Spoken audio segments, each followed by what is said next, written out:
El mundo católico se une en oración por la salud del Papa Francisco. Una neumonía en ambos pulmones mantiene al pontífice internado en el hospital. ¿Cuál es el pronóstico de los doctores? Una juez federal le da luz verde a la Agencia de Eficiencia Gubernamental para que acceda a datos confidenciales y continúe con los recortes masivos en múltiples departamentos federales. La CIA amplía sus vuelos de vigilancia en narcos mexicanos. Sofisticados drones estarían sobrevolando al vecino país. La presidenta de México reacciona ante una posible amenaza a la soberanía. El segundo distrito escolar más grande del país prohíbe el uso de teléfonos celulares a estudiantes desde kinder hasta la preparatoria. La polémica medida ya despertó todo tipo de reacciones. Una en 32. Esa es la posibilidad de que un asteroide descubierto hace unos meses se impacte contra el planeta Tierra. ¿Pero qué dicen los expertos? Así iniciamos su noticiero nacional, cierre de edición.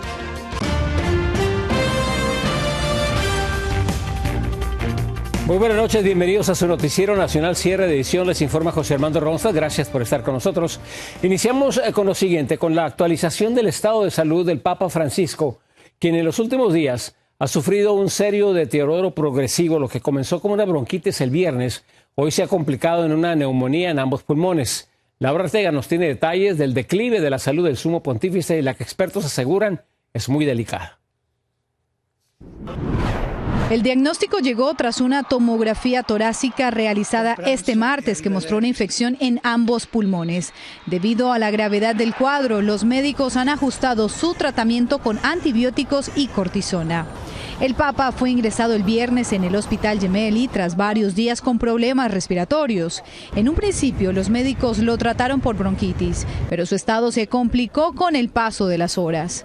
Para el lunes, los estudios revelaron una infección polimicrobiana, es decir, la presencia de virus y bacterias en su tracto respiratorio, lo que agravó su estado y obligó a reforzar su tratamiento. Este martes se confirmó lo peor. Francisco padece de neumonía en ambos pulmones y según expertos su estado de salud es crítica. Ma credo che avere un'idea migliore di quella che è la progressione bisognerà dare almeno 24-48 ore di tempo alla terapia che attualmente si sta facendo per capire se le cose vanno meglio. A pesar de su hospitalización, el pontífice siguió a la misa dominical desde su habitación y envió un mensaje a los fieles, agradeciendo las muestras de apoyo y pidiendo que sigan rezando por él. Y es que desde que se conoció su recaída, las vigilias por la salud del Papa no han cesado. Decenas de fieles se concentran a las afueras del Hospital Gemelli en oración. Speriamo che si riprenda presto, così lo vedremo anche noi che siamo qui ovviamente per altri motivi che qua tutti ne hanno un po' più bisogno di una benedizione. Por ahora, tras la complicada salud del Papa, el Vaticano ha cancelado su apretada agenda, incluida la participación en el Jubileo de Artistas. Este martes, mientras el mundo sigue atento a su evolución, una imagen descrestó a periodistas internacionales que cubren la noticia y fieles. Un arcoíris brillante apareció sobre el Hospital Gemelli, donde el Papa permanece ingresado. Imagen que ha sido interpretada como un símbolo de esperanza en la recuperación del pontífice argentino. Para Noticias Estrella TV, Laura Ortega. La delicada salud del Papa no es nada nuevo. Esta es la cuarta vez que ingresa al hospital desde el 2021. En la primera ocasión, recordemos que el Papa se sometió a una operación para extirpar parte del colon. 2 años después ingresó de nuevo por problemas de respiración y pocos meses después, en junio del 2023, ingresó por una hernia abdominal. En noviembre del 2023 volvió a tener problemas respiratorios. Recordemos también que al Papa Francisco le extirparon parte de un pulmón después de una infección cuando era joven y es muy propenso a sufrir ataques de bronquitis en invierno. Además, a todo esto se suma su problema de movilidad por una complicación en la cadera y dolores en la rodilla, lo que lo obliga a desplazarse en silla de ruedas. Cambiando de tema, la jueza federal Tanya Chutkan dio luz verde a la Agencia de Eficiencia Gubernamental conocida como DOGE, encabezada por Elon Musk, para seguir recopilando información confidencial de varias agencias federales. Chutkan rechazó la solicitud de 14 fiscales generales demócratas, quienes buscaban bloquear el acceso de DOGE a 7 agencias federales, argumentando que era inconstitucional. Sin embargo, la juez determinó que no se podía imponer una restricción temporal sin pruebas claras de daño inminente.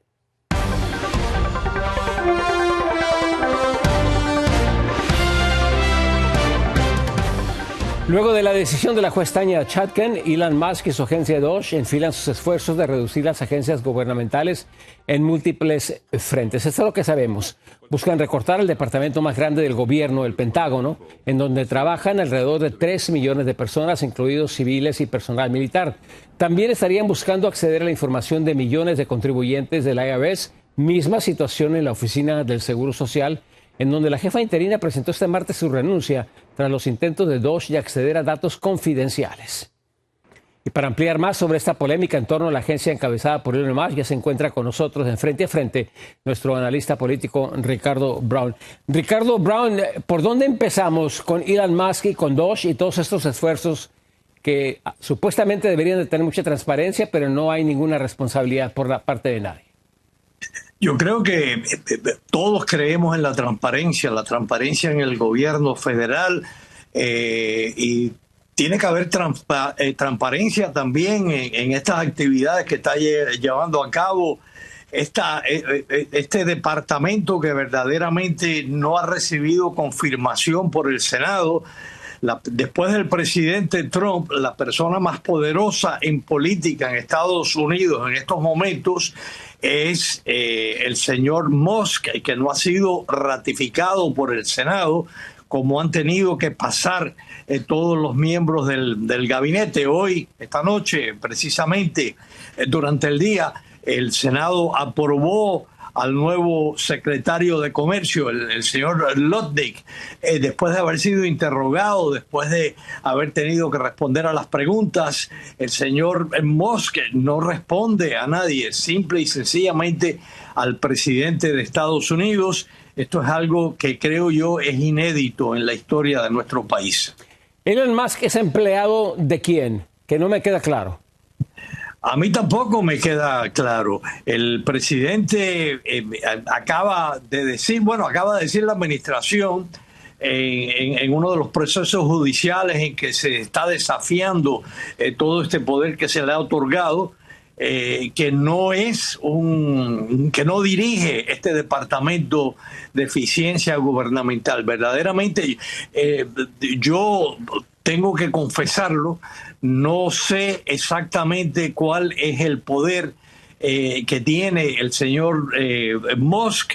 Sé que es mucho poder. Esta noche hubo una conversación, porque verdaderamente no fue una entrevista, fue una conversación entre 3 amigos, una conversación muy amable, no hubo ahí preguntas difíciles, entre el presentador de Fox, Sean Hannity, junto al presidente y el señor Musk. Algo también inédito. Yo nunca había visto una entrevista de un presidente de Estados Unidos acompañado por un amigo, una persona que no tiene un cargo oficial según la misma administración en el gobierno, y sin embargo tiene una oficina adyacente a la Casa Blanca. El señor dice que trabaja muy duro, duerme en el piso a pesar de ser el hombre más rico del mundo. Probablemente con esa fortuna pudiera comprar todos los hoteles de lujo que hay en Washington, sí, pero ha optado por dormir Ricardo, en el piso. Sí, Ricardo, una última pregunta, Ricardo. Sin embargo, están solicitando acceso a lo que son documentos muy importantes, ¿no? La información del Seguro Social, la información de los impuestos. ¿Qué tan preocupante es esto y que no tenga ningún tipo de supervisión? A mí me parece que es un poder desmedido que se le otorga a un ciudadano privado. 70 millones de personas reciben algún tipo de asistencia de la Administración de Seguro Social. Son 70 millones de información confidencial que tienen que ver con las finanzas de cada una de esas personas, con el estado de salud de esas personas en cuanto a los impuestos. También es información que verdaderamente deben de tener acceso solo funcionarios a cargo de administrar, de dirigir esos programas. En el caso del IRS, el Departamento de Rentas Internas, de cobrar los impuestos. Efectivamente, toda persona sensata en este país quisiera combatir el desbarajuste, el gasto excesivo, quisiera combatir fraude. si es que hay fraude, pero yo creo que la transparencia tiene que comenzar con este mismo señor Musk. Y la responsabilidad también. Gracias, Ricardo. Lo que no sabemos tampoco es qué pretenden hacer con toda esta información. Gracias, Ricardo. Muy buenas noches. Buenas noches. Y este martes, precisamente, el presidente Donald Trump anunció nuevos aranceles del 25% a los autos importados a partir del mes de abril. En un discurso desde Mar-a-Lago, Trump ratificó su deseo de presionar a las compañías para que establezcan fábricas en Estados Unidos y así evitar estos aranceles. Además, el mandatario confirmó que los aranceles también se van a imponer a semiconductores y productos farmacéuticos con un incremento progresivo durante todo el año. Funcionarios estadounidenses habrían confirmado la presencia de drones no tripulados en espacio aéreo mexicano para vigilar los cárteles de la droga. Una operación que no es nueva, pero que sí ha aumentado su presencia desde que Donald Trump llegó al poder. Nuestro corresponsal Víctor Blasque nos tiene las reacciones desde México. No es la primera vez que drones Reaper MQ-9 no tripulados hacen labores de espionaje para vigilar a los cárteles de la droga mexicano. Así lo reconocieron funcionarios cercanos al programa de Estados Unidos. Lo hacen desde el gobierno del presidente Biden, de acuerdo al diario The New York Times. Lo que sí es nuevo en la administración Trump es que aumentó la regularidad de los sobrevuelos. Y así opinó la presidenta. También es parte de esta campañita. La convención también sostiene que la información recabada es analizada y compartida con funcionarios de inteligencia mexicana. Y es que una de las misiones es volar sobre México para localizar narcolaboratorios clandestinos que producen droga sintética. El gobierno de México tiene que demostrar frente a las amenazas del presidente Trump de aranceles que tiene una política contra la delincuencia organizada y contra el tráfico de fentanilo. Cabe destacar que a 4 semanas de que el presidente Donald Trump entrara en funciones, las fuerzas federales mexicanas han desmantelado varios narcolaboratorios clandestinos en el estado de Sinaloa, donde actualmente la lucha por el control del grupo criminal tiene a la entidad sumergida en una ola de violencia sin precedente.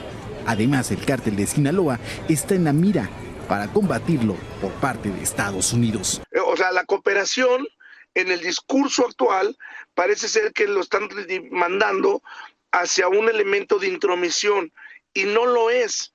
O sea, que quede claro que hay convenios internacionales firmados y nos podemos seguir desde 1988 con la Convención de Viena contra los estupefacientes, donde no hace mucho incluyeron al fentanilo como una de las drogas más peligrosas. Cabe destacar que hasta el momento el informe muestra que la CIA no tiene permiso para ejercer fuerza letal sobre posibles blancos, ya sea tirando bombas desde el aire o en incursiones militares sobre tierra. En Ciudad de México, Víctor Blasquez, Noticias, Estrella TV. Vamos a un corte comercial. Como siempre, los esperamos con más noticias al regresar. Prohíben el uso de celulares y dispositivos en uno de los distritos escolares más grandes del país. Los detalles y las reacciones al regresar. Y Honduras se retracta y sigue con su plan de extraditar a narcotraficantes. Estados Unidos, la decisión de la presidenta ha despertado diferentes reacciones. Todo esto y mucho más al regresar. A partir de este martes, el uso de teléfonos celulares y otros dispositivos electrónicos quedarán totalmente prohibidos en todas las escuelas del Distrito Unificado de Los Ángeles, California. Esta medida ha despertado reacciones a favor y también en contra. Nuestro compañero José Luis Muñoz nos tiene más información. Y eliminar las distracciones que existen en las aulas en nuestro sistema escolar debido al uso y el abuso de los celulares. La prohibición de teléfonos, relojes y anteojos inteligentes en las escuelas del Distrito Escolar Unificado de Los Ángeles fue bien recibida. Pues me siento contenta porque así los muchachos, más que todos los más jóvenes, ¿verdad? Están más centrados en el estudio. La resolución tiene como objetivo combatir el acoso cibernético e intensificar la atención del alumno en el aula. ¿Y cómo tomas tú esta noticia? No es un gran problema para mí, pues no lo uso mucho en clase. Y fue justamente en el mes de junio del año 2024 cuando la Junta del Distrito Escolar Unificado de Los Ángeles votó 5-2 a favor de la resolución que prohibiría el uso de teléfonos celulares dentro de los planteles escolares. ¿Cómo va a ser a la hora de que usted quiera comunicarse con el muchacho? Pues llamarle a los padres, al maestro, para que nos den comunicación, cómo están. Sin embargo, hay padres de familia que piensan que la prohibición le quita al estudiante una herramienta que puede servir en caso de emergencias. Pues nos afecta porque no podemos como contactarnos con nuestros padres. Los teléfonos son guardados en contenedores especiales comprados por el distrito y deben permanecer en las mochilas de los estudiantes hasta la hora de la salida. Les han dado una bolsa para que lo metan y es mejor porque así ellos están más enfocados en el estudio y que se los deslaqueen hasta que salen. Sí, vas a la escuela, vas a ir a aprender, no vas a ir a andar jugando con las cosas. Ya puedes usar el teléfono ya cuando vayas a tu casa. La política también permite algunas excepciones, incluidos los estudiantes que necesitan teléfonos para fines de traducción o discapacidades de aprendizaje. Remover el celular y la adicción que muchos de ellos en ese momento tienen en las redes sociales. Desde Pacoima, José Luis Muñoz, Noticias Estrella TV. La presidenta de Honduras, Xiomara Castro, da marcha atrás y confirma que su país va a continuar con la extradición de narcotraficantes a Estados Unidos. Es una decisión celebrada por muchos hondureños, pero que también ha generado tremendo debate. Lilian Caballero nos tiene más detalles. La presidenta de Honduras, Xiomara Castro, dio marcha atrás y anunció en su cuenta de X que su país continuará aplicando el tratado de extradición, pero con ciertas condiciones. Y se mantiene, entendemos, pues bajo la vigencia del tratado todavía, la posibilidad de utilizar la extradición, obviamente sin que tenga implicaciones para ni las Fuerzas Armadas ni al proceso electoral. La decisión de la mandataria de mantener la extradición a Estados Unidos ha generado diversas interpretaciones y muchos consideran que deja más preguntas que respuestas. Y es que lo que no nos dijo el tuit de la presidenta Xiomara Castro es que esto únicamente sería una medida de carácter temporal. Por lo tanto, hoy no podemos celebrar que hemos ganado la guerra. Hemos ganado solamente una batalla. Según los expertos, la decisión de mantener el tratado es temporal, ya que el proceso de denuncia dura 6 meses. El tratado de extradición se extenderá hasta el 27 de enero del año 2027. Será el próximo gobierno quien decidirá si continúa o no este acuerdo. O sea, no era una decisión de si querían, era que lo tenían que hacer porque la presión ya era demasiado fuerte. Los hondureños que exigían la continuidad del tratado también reaccionaron ante el anuncio de la mandataria. Han envuelto a uno para envolverlo a uno y que la gente no se dé cuenta de lo que están haciendo, pues. Entonces, pero a ver, allá ellos. A la larga iban a salir adelante, ellos van a ir a dar allá a Nueva York. Que los castigue. Muchos consideran la decisión una victoria parcial en la lucha contra el narcotráfico y la violencia que aumenta y sigue dejando a cientos de familias enlutadas. En Honduras, Lilian Caballero, Noticias Estrella TV. No le cambien, que regresamos con más noticias. Aumenta la probabilidad de que un asteroide de gran tamaño se estrelle contra la Tierra. Los detalles, las imágenes al regresar. Astrónomos alrededor del mundo han aumentado la vigilancia ante la creciente posibilidad de que un asteroide del tamaño de un rascacielos impacte la Tierra en las próximas décadas. Las probabilidades han aumentado y ahora el riesgo es de entre 1 a 32. Anthony Belge de Florida habló con expertos y nos aclara si la amenaza es latente o no. La NASA ha incrementado la probabilidad de que un asteroide impacte en la Tierra en la próxima década. La Agencia Espacial Estadounidense había señalado que había un 1,3% de posibilidades de que eso pasara. Ahora dobla esa cifra. Va a pasar exageradamente cerca, o sea, 2.000, 2.200 millas, no es nada, absolutamente nada cuando pensamos que los satélites que están geoestacionarios, que son los que rotan con la velocidad de la Tierra, están a unos 34, 36 mil kilómetros de altura. El asteroide tendría un diámetro de hasta 295 pies, equivalente al tamaño de un edificio de entre 10 y 30 pisos de altura o de un avión comercial. Es lo suficientemente grande como para causar daños significativos. Los asteroides y los cometas, dependiendo del tamaño, pueden generar catástrofes globales, como la película famosa, pueden destruir regiones o ciudades. Los investigadores descubrieron el asteroide poco antes de finales del año pasado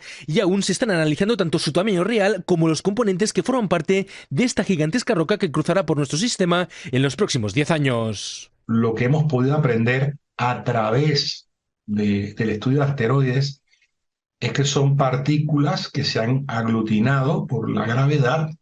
Sin embargo, los expertos insisten en que no hay motivos de preocupación. Una probabilidad del 3% hace que la posibilidad de que un asteroide impacte en la Tierra es muy poco común. Para poner un símil, es como si se dispararan dos pistolas entre dos mares y las balas lograran chocar entre ellas. Entonces la probabilidad es bajísima. Sin embargo, los científicos subrayan que el paso del asteroide también será una oportunidad para analizar esta formación espacial y seguir entendiendo más sobre nuestro universo. Desde Miami, Florida, Anthony Belchi, Noticias de Estrella TV. Le ha llegado competencia a los trabajadores de la construcción. Se trata de un robot llamado Concert que está siendo probado en Italia.